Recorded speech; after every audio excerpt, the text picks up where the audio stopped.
I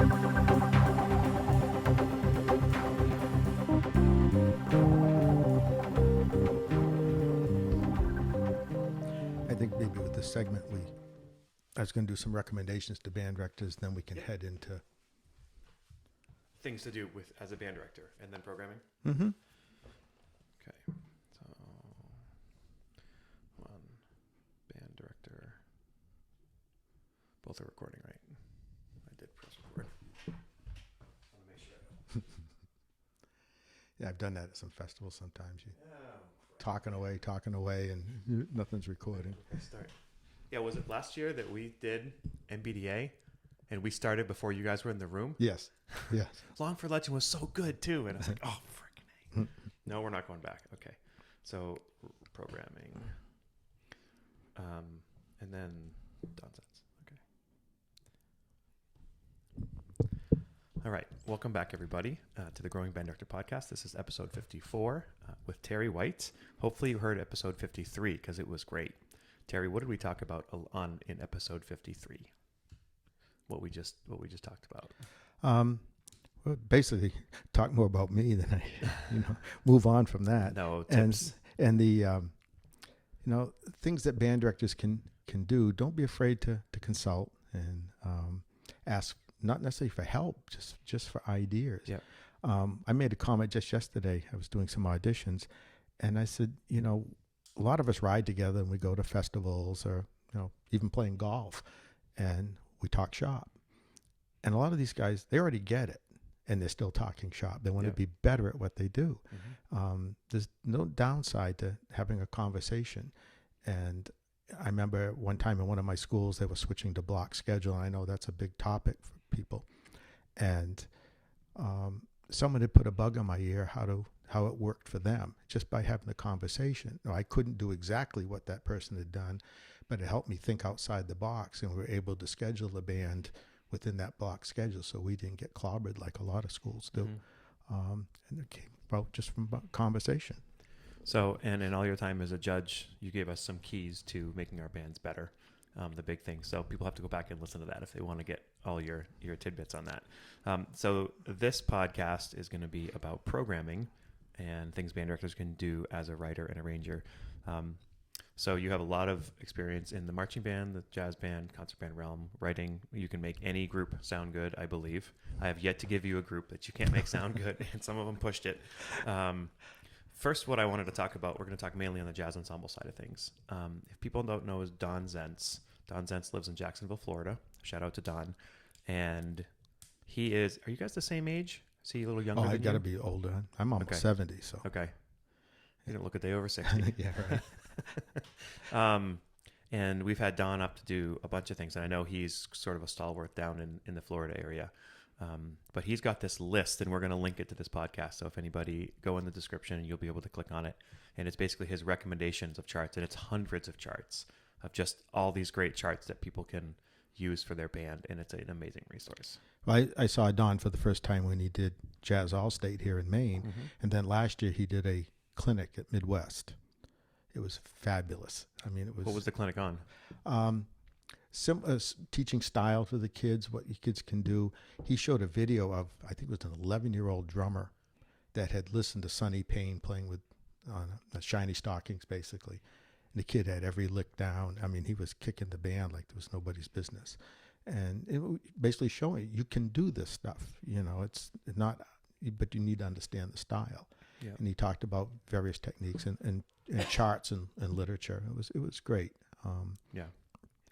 And if anybody wants to just search up him on the internet, it's Zentz, Don Zentz, and I think it's probably still available to find even just by searching. But I've gotten so many charts from there, and I think on the list it even says what grade level it is. So you can be like, I'm looking for the grade 2s, or I'm looking for the grade 3s, or whatever. So he's somebody you can steal from. And a lot of times when you're dealing with veteran teachers, there's been a lot of great charts out for a long time, and after a while, sometimes they fall out of print, but they're still around. And younger teachers, it's been my experience, they tend to take the new issues catalogs that come out in the spring, and they pick from that. Well, it's not that they're bad charts, but there's other material that's available to you. And again, talk to somebody that's been around for a while and said, hey, did you know that this was a great chart? And I'll say it on the concert band side of things, Kentucky 1800. How many people don't know Kentucky 1800? Sure. It is one of the best pieces you can ever have for a band. And American River Songs. I know some people don't like the piece, but those pieces, like, you can't lose by that. And those pieces are 20 to 50 years old now. Air for Band, Ballad Air. Yep. I mean, there are younger teachers coming out that never even heard the name Frank Erickson. Yep. And I mean, a side story about those guys. One of the recommendations I was going to make to teachers is get yourself to the Midwest Clinic. I thought I'd been teaching probably 15 years before I ever got there, and I've never had any regrets about doing it. It can be expensive, you're obviously spending some money, but it's the great thing you can do for yourself as a musician. It cleans your head right out. There are some things that you'll see in the exhibits and the concerts, and you'll go to a concert and say, well, my band could never play like that. Well, that's not the purpose. Mm-hmm. You want to see what students can do. And it raises your standards. Oh, it sure does. You're so used to hearing your kids, and you're like, okay, that's better, that's pretty good. Then you hear a completely different band, you're like, oh, there's a different standard. And I tried to rack my brain last night thinking about this story. Who was with me? I thought it was with Craig Skeffington, but I don't think so. Back when the Midwest was in its previous location at the Hilton, and the exhibit halls were in 3 or 4 different basement arenas. And I remember coming out of there one day, and there was a little coffee shop, and I happened to be walking by with whoever I was with, and I looked in the coffee shop, John Painter, Claire Grunman, Frank Erickson, and Francis Macbeth. You talk about legends. Talking about a Mount Rushmore. Oh, my Lord. And I said, boy, wouldn't you like to be a fly on the wall and just listen to their conversation? And I said, let's go in. And I almost had to drag. I just can't remember who it was. Because the younger composers are all upstairs with the publishers, and to them it was business and so forth. And we walked in, and I said, gentlemen, you mind if we could just pull up a chair and sit down and listen? No, come on. Where you from? How's your band? No, I don't want to come talk about me. I want to just listen. Yeah. These guys were legends. They were the nicest people. And it taught me a lesson that someone had told me back in the day. Don't be afraid to approach people. The worst thing they can say is no. And, someone who carries on that tradition, just as you tell that story, is Alan McMurray. Alan McMurray's retired, and I think most people know who he is. If you don't, again, you need to check out who he is. Again, he was somebody who was hard to approach sometimes because he's so legendary in everything he's done for the field. And first thing he'll ask you as he meets you is he wants to know about you. And it's like 10 minutes he just tries to pour into you and what can you offer. And that's amazing. Yeah, I mean, don't be afraid, to go up and approach people. I started doing that at Midwest when I was really looking to try to get published and wanted to make that contact with people. And we know Dave Seiler is legendary. He's not afraid to contact anybody and ask them, do this and that. And he'll tell you about it. Yeah, and the worst thing they can say is no, right? So that was a point that I try to make to people. Don't be afraid. And you're going to run into people like you bring in a big name to Maine for a festival. Sit in that person's rehearsal and then talk to them. You don't have to go up and try to come on to them like really strong or anything like that. Just go up and say, hey, I'm so-and-so, and I really enjoyed your rehearsal. And let them chat a little bit about it. You'll pick up some things, and you just made a contact that maybe later on in your career may come back and be beneficial. For sure. Yep. Okay, so let's start with tips for band directors, things we can do for our bands. We said consult, and 2 previous videos that you did, Aaron Bush and John Mastriani, both said you can't know everything. And as I listened to the one that Aaron did, I got thinking, this young man is half my age, and he knows twice as much as I do. He has obviously worked very hard, to get where he's at. And here he is saying you can't know everything. He's truly amazing, and he works at it full time. I referenced my father-in-law, who was a physician and delivered over 4,000 babies. Wow. He had it down pretty well. And I'd be at the house, and I'd hear him in the office on the phone with another doctor. Hey, Bob, I've got this patient. And they're conferring. You know, we do that when in medicine, we do it in so many other things, but why are we so reluctant to do it as music educators? You know, that's so beneficial, and you learn so much. Well, it's obviously, a couple of the things where that comes from is you're many times the only one in your school. Secondly, you're supposed to know all the things with the kids. You're supposed to be the one teaching them. So it's very easy to just get in that mindset of, oh, I know I'm supposed to know everything. Mm-hmm.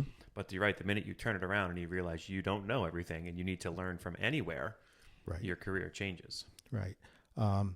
When I had to start doing marching band at Westbrook, I'd been involved, but I wasn't responsible for it.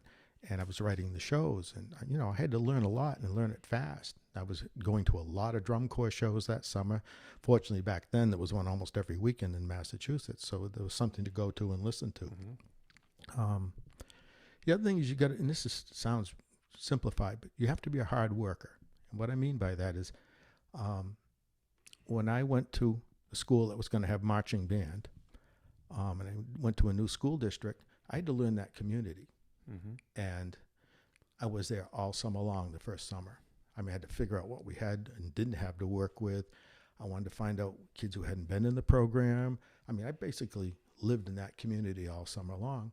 And then even after things settled down and we were on a positive roll a couple of years later, marching band season started. You go to band camp, and I'd say to my wife, I see you at Thanksgiving, because you're there. And we also, in that community, was a strong football program, so it's pretty safe bet you were going to the state championship. Mm-hmm. And back then we played for home and away games in addition to the competitions. Wow. So you got to be able to put that kind of time in. And if you're not, you need to redo some evaluation. I will say, because I'm somebody who, I live that. We don't do all the football games, but I still live that.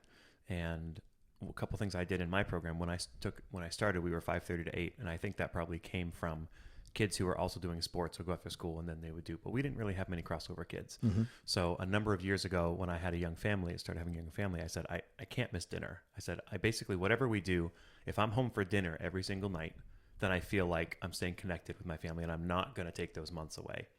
And we worked hard. And then over that first year, every time I stayed for rehearsal, I was home before 6:00. And so that's allowed me to have these busy falls, but also feel like I'm always sitting and eating with my kids and my wife. The decisions I made to change jobs were all based on my family situation. Before I was married, didn't matter. I could spend all the time I wanted. And when we started having children, and when they were little, it wasn't so bad. And then as they started to go to events, I wanted to go to the Little League games. I wanted to be involved with Boy Scouts. But if you're doing marching band, you're tied up a lot. Mm-hmm. And then, so when I left the marching band situation, I went to a school that only had basketball band, and that was somewhat better schedule for me. And then at a point where my kids really got into high school and so forth, I took a job that I didn't have any of that. It was the Cape job at the middle school.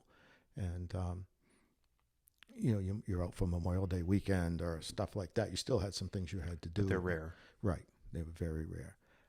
So you put yourself in a situation, especially if you have a family, you do a lot of balancing. And you don't want to sacrifice your job and your career because your family situation is dominating what you want. You got to find that balance, right? And in the end, I would advise always do what your wife tells you, right? So if you're questioning, am I doing too much, and family suffering, I would always say yes, and then find a way to. And you're right, either change jobs or change your job so that you can be a good parent, right? And also a good teacher that mm-hmm. way. You're fortunate because your wife's a music educator. Mine's a civilian. She's a non-musician, and she's a science major. And when we were first married, I'm writing. I'm doing a lot of writing, and I would try to plan my day so that in my spare time, when it wasn't family time, I would do the brain thinking stuff, and at night copying parts because this finale hadn't quite come out yet, and copying by hand. So she would refer to it as doing dots. And I'd have an artist board, and I'd sit in the living room with her watching TV, and I could just do the no-brainer work and still do the family stuff. Now I just do it with a laptop. I try to keep the same thing. Don't take away from the family time and be out in my office doing it when, mm-hmm. So we need to consult with other band directors. You need to work hard. Get a decent foundation in harmony. One of the first things I would do when I would interview or look at prospective candidates for jobs in our program, I'd look at the transcript. Gee, C in harmony. Would you want a mechanic working on your car that didn't know anything about metric tools or anything like that? I know how to turn a wrench. I may have the wrong wrench, but no, you don't have to be into harmony so much that you want to be a writer, but you ought to be able to know what a B flat triad is when you see it, because it's going to create some intonation issues and so forth on certain instruments. And it's not just the chord that's on the paper. You really need to have some background in harmony. I would really encourage that. A lot of music educators are really great on all the instruments, which I wasn't. I was barely functional on the instrument I was supposed to play. I knew how they worked. I knew fingerings and I knew tendencies. But if you put one in my hand, it's pretty sketchy. Some are wonderful players on all of those, and they do a great job of teaching the instrument to the kids. But when you put a score in front of them, it's like in a foreign language. One of the things I love to do is take music at the much easier level, and how quickly can I analyze it? How quickly can I label the harmonies and all that stuff? And that's good when you're teaching your kids easy music too, because then you can practice that.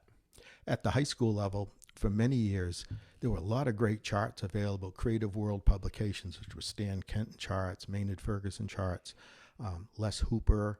A lot of those charts that I think Sierra probably has now didn't come with a full score. See, if you want to be successful, you're going to make a full score. Now, you don't have to have great manuscript, but also that'll enable you to really learn what's in that chart. And I would do that for several of my charts. In fact, the Phil Woods chart on Randy is a beautiful chart, but it's tough to rehearse if you don't have a full score. So I made a full score.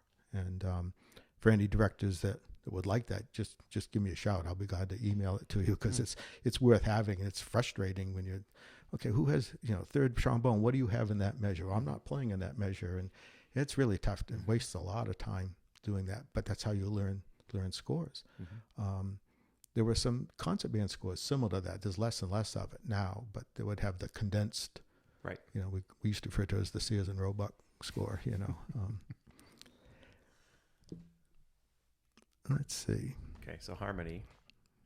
We talked earlier in the previous episode about look at literature from previous decades. There's a lot of great literature out there that.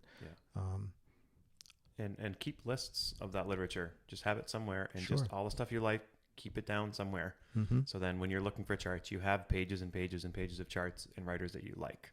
And you don't necessarily have to buy the chart. And if you can't find one of the older charts online, like today, everything's pretty much online. The scores, sound and score thing is fabulous. But send out an email, a blanket email to people. I'm interested in looking at this piece. Do you have this in your library? You have a very extensive library, I'm sure, as does Cape and South Portland. Somebody's willing to loan you the score so you can at least check it out in person.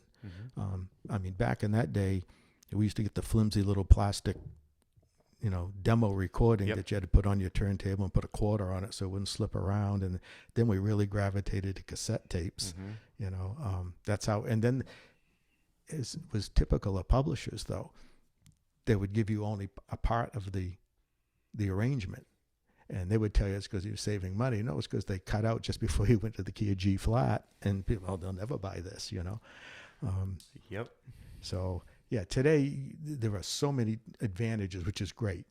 It's the technology thing is really fabulous for young band directors. And we're going to get into a lot of writers you like and charts suggestions, so hopefully people have their pencils and pens ready.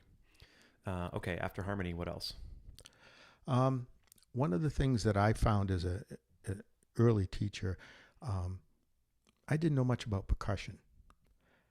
So when I was working on my master's degree, I took graduate credit in percussion. My advisor happened to be the percussion teacher at UNH. So I had to learn because I wanted to stay ahead of my kids, and it also helped on behavior and things like that. If they know you don't know anything about percussion, they own you. And I would learn about all the different instruments, go through the Haskell Hardbook and learn rudiments and things like that. So I could basically smoke them at any point in time, 7th and 8th grade. And so that that gave me a little bit more respect for the kids. And did that translate to the rhythm section as well? On Oh, the jazz side of absolutely. things? Be able to play the guitar voicings, be able to play the piano voicings, the bass lines. Guitar, I'm still fairly weak on. I could sit down and play ding ding ding on a drum set for a while anyway. Bass, I had to learn to teach, and it's not that hard. No. Get the bass book and stay one page ahead of the kid. Can I tell you my top secret? Like, okay, so we all do B flat blues. So to me, the easiest thing you can do is have them, if they just learn B flat, E flat, and F all on the first fret, right? And then they just play whole notes, followed by half notes, followed by quarter notes without moving. But then when they're on that note, if you want to add a second note, I think the easiest way to do is just to go up a string on the open string. So they're only moving the right hand, not the left hand. So then they get the root and the third on all three of those strings. And to me, that's money. You can get kids almost for a year creating bass lines just with the root and the third with never moving their left hand unless the chord changes. And then you can do things like moving to the fifth and then learning the scale and things like that. The other thing to do, I love doing D minor blueses with kids because the bass player basically doesn't need a left hand. They can use a D, an A, and a G, and they need to play a B flat once if they're going to play it on the sixth chord. But you're right, sitting and playing the bass and figuring out the easiest way to play it, so then you can teach the kids how to do that. In a key instrument like that, I also do tribute to tuba, bassoon, oboe. Look for the kid first. Don't stand up and hold a bass guitar in front of the band and say, who wants to play this? You're going to get 17 kids and 16 of them aren't going to pan out. I would look for a kid. And a great story I had at Cape Middle School, I had a seventh grader who played trombone. He's a pretty good little trombone player. But he was a smart kid and he was a worker. And I thought, hey, do you want to play electric bass? What's that? So I would show him. Yeah. And I realized if this kid hits it on bass, I'm going to lose a pretty good trombone player for jazz band down, or TL is anyway. So we got out the book, and back then we could get these little bass kits. It was like for $400. You got the bass, a small practice amp, and it was a cool little kit. So we scrounged up the money somewhere, bought one of those, and sat right down and, okay, this week you're going to do open position. We did all of that. And so I remember Michelle Snow was teaching chorus at the time, and she came in, and here's this cute little kid, doom, doom, doom, doom, doom, doom, doing all of that stuff. And I said, okay, we'll see you next week, and then we'll move on. So the next week, the kid comes back, and I said, do you have any troubles this week?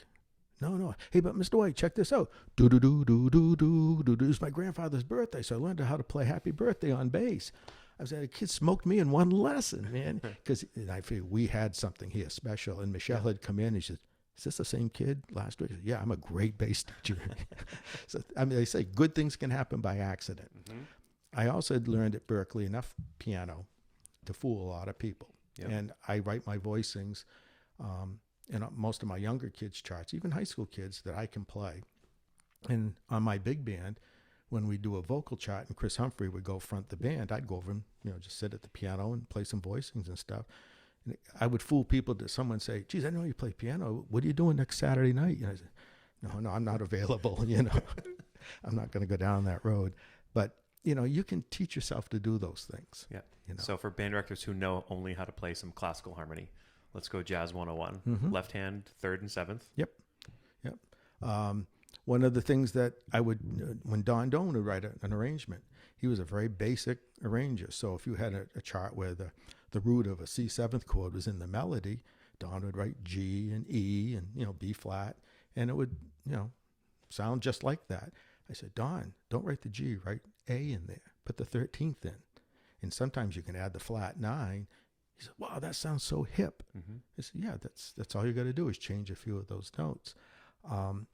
When you hear sometimes, especially at the high school level, and they're playing a great chart, but it's a pro level chart, so the piano player only has changes. And let's say it's a blues in C. Well, it might have C7, F7, G7, and the kid's over there playing C triad, F triad. It sounds like Jerry Lee Lewis, in Great Balls of Fire, yeah, but we're playing Oliver Nelson here, know? So if you're not sure what to do, get a hold of somebody. If someone said, gee, can you write out some blues voicings? Jeff Priest is notorious for that. Call me at 11 o'clock one day and say, hey, when you get a chance, can you write me out some piano voicings for blues and B flat? by the time he hung up the phone, he had it in his email Yeah. because I've got that all written on my computer. Right.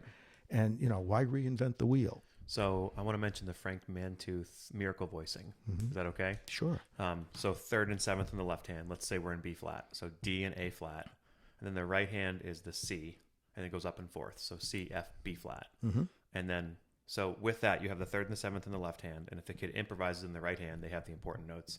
Right. But when they add the right hand, the C is the ninth, the F is the fifth, and the B flat is the root on top. All right. So, but why it's a miracle is because then when you go to the E flat chord, hope everybody stays with me, you go down a half step in the left hand because the D goes to a D flat and then the A flat goes to the G. Right. But now you're playing the seventh, the third, the 13th, the ninth, and the fifth, and you sound like this amazing piano player. Yeah. But all you've done is move the left hand. And then when you go to the F chord, you have to go up a half step in the left hand and move the right hand up a whole step. But if you can do that, like that's 90% of what you need to do on a blues, because then you could even say, I want to do the third and the seventh only. Then I want to do the third and the seventh and add just the thumb, right? So you can do like a 5-note voicing or a 2-note voicing or a 4-note voicing and move it around. So that I hope if that went over people's heads, rewind and go do that at a piano, because when Mark LaForest taught me that back in 2004, I had kids playing root position dominant seventh chords. And it's like, wait a minute. I can play third and seventh and then just move down a half step rather than scooting up a fourth and then, or up a half step, and that moves around the circle. Well, and not to criticize certain publishers, but the piano part almost seems like an afterthought sometimes when you're dealing with kids who don't know changes. So they write out these voicings. So you'll get like one piano part, it's got 5-note voicings. Oscar Peterson couldn't play these voicings if he had to, it's not going to work. And they're too cluttered together. Yep. And then you'll see another publisher that will write just in treble clef, and it might be a G minor 7 chord, but they're only going to give you 3 notes. So they're going to give you B flat, D, and F. That's not G minor 7, it's B flat triad. Yep. And they'll put them in 4 quarter notes in the measure. So you clunk, clunk. So a kid who doesn't know how to read changes, what's he going to play? He's going to go clunk, clunk, clunk, clunk. And a band director who doesn't know, you can change what's written. Right. Yeah. I mean, it's not etched in stone. And so why not have the kid give them whole notes to start with? Just go bing, and then give them 2, like we say, 2 notes in 3 each and hand. 7. Yeah. And start that way.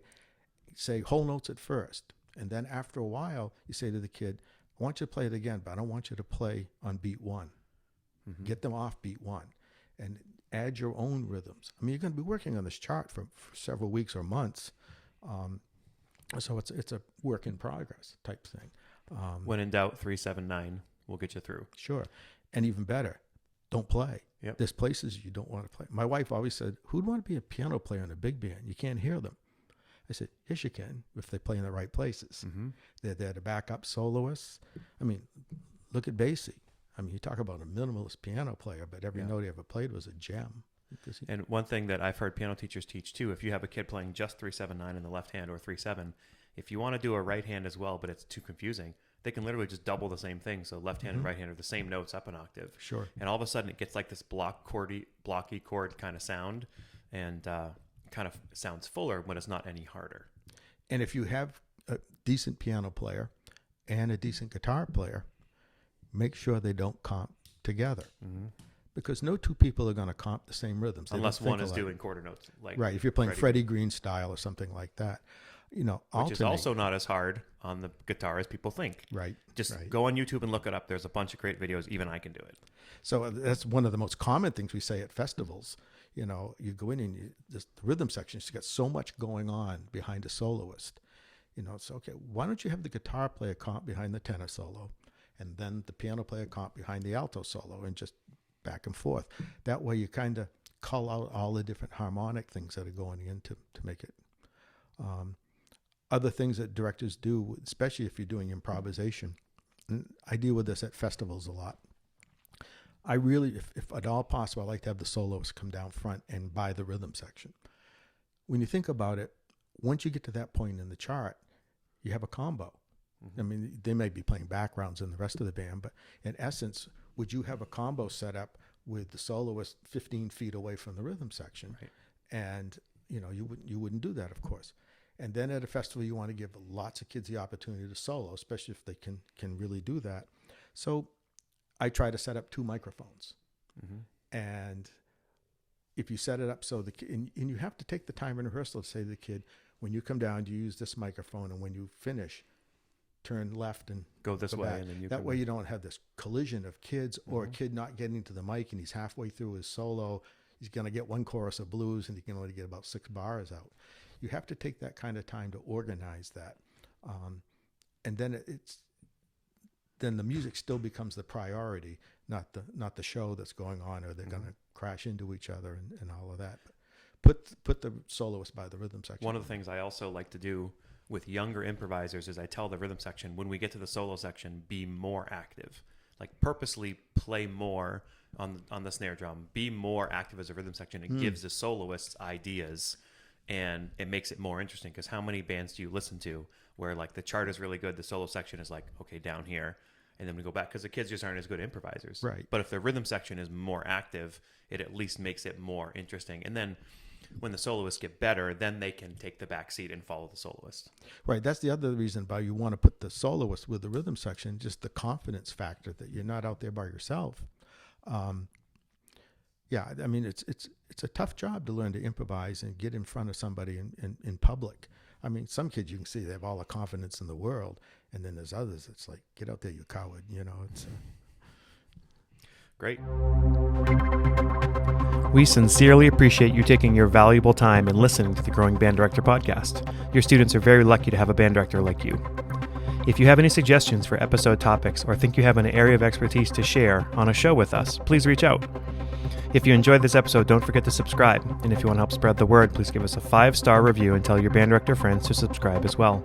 We're available on Apple Podcasts, Spotify, our YouTube channel, and wherever you listen to podcasts. Thanks for listening to The Growing Band Director. See you next week.